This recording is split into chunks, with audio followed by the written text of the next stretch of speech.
Hey guys, MichaelBtheGameGenie here, and welcome to my November update to my NES Complete Collection Chronicles.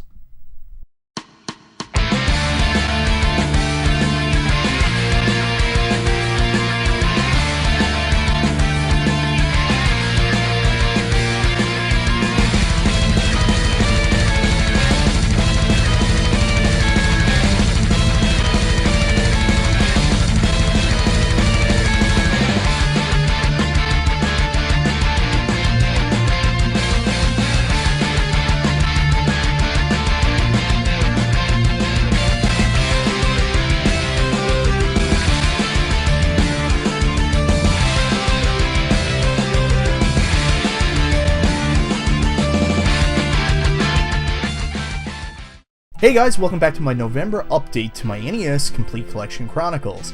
Unlike last month, I actually found some games on my own, so I didn't have to rely on the kindness of my friends and people over YouTube. I still did get some help, and you'll see that later on. Anyways, let's get to what I picked up this month.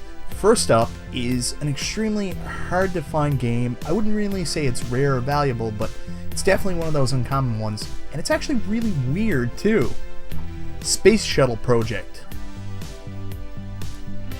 Well, what can I say about Space Shuttle Project? It is one of the most bizarre games on the NES. Like, sure, when I was a kid, you know, I had astronaut bed sheets and I wanted to be an astronaut. I thought that was the coolest thing in the world, but this weird space shuttle simulation game isn't for everybody. I mean, right from the start, on the title screen when you're putting your name in, there's immediately a minigame to decide which launch you're going to go into. Then you'll find out that basically all this is a series of minigames, and it's definitely not something I'm super interested in. I actually found it extremely hard to play as well, so that's Space Shuttle Project. Next up is a game I always overlook because I actually think it's another one I already have, which is Arkista's Ring. I guess it's because this cover is kind of similar. Anyways, lucky enough, I finally have it. Magic of Shezarnod. I don't know if I said that right. Well, Magic of Shezarnod is a top-down exploration game in the vein of Legend of Zelda, other great games like Willow, and kind of like Chrysalis. I don't know how I feel about it yet. I don't know if I really like it, but so far, so good. The next two games I got from one of my best friends on YouTube, Weekend Game Guy Chris. Chris is actually selling off his whole collection right now, so he decided to let these go, and he gave me a really good price on them. They would have been a lot better if shipping wasn't so expensive, but I live on a small island off the coast of Canada. What can I do? Anyways, let me show you what Chris gave me. First up is a game I'm extremely excited to finally have in my collection. Jackie Chan's Action Kung Fu. Jackie Chan's Action Kung Fu is fantastic. I really wish I had the TurboGrafx 16 version, but you know what? The NES version will have to do. I love that it has big sprites, the action's really good, the controls are very good, and the music is fantastic. It's your typical Hudson Soft fare, and Hudson Soft know how to make a great NES game. And some great TurboGrafx 16 games as well.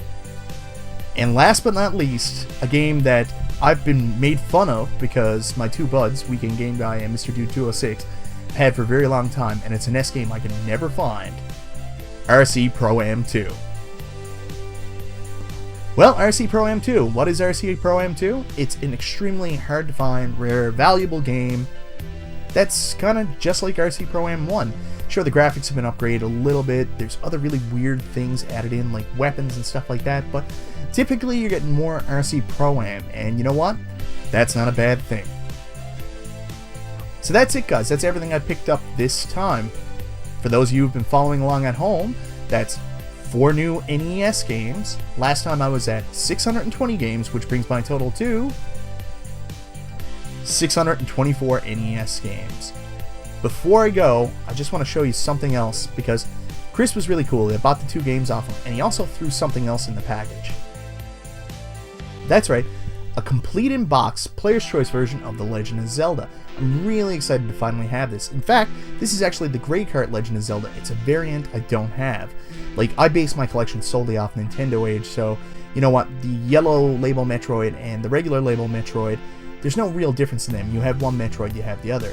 Same with Legend of Zelda and The Adventure of Link. You have the gold cart, well, then you have the cart. They don't really differentiate between the collector's carts and the actual original cart. So I finally have the collector's edition of The Legend of Zelda, and this thing is beautiful. The box is in really good shape.